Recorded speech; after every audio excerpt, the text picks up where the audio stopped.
बूझता हमरा खिलौना एहने ओने फेंकता सगरो लौना चौका के बूझता हमरा खिलौना एहने ओने फेंकता सगरो लौना चूल्हिया में घुसताऊ बोलला पे रुसता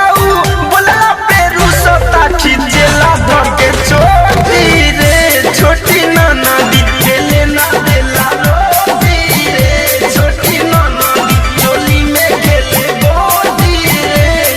ए छोटी ननदी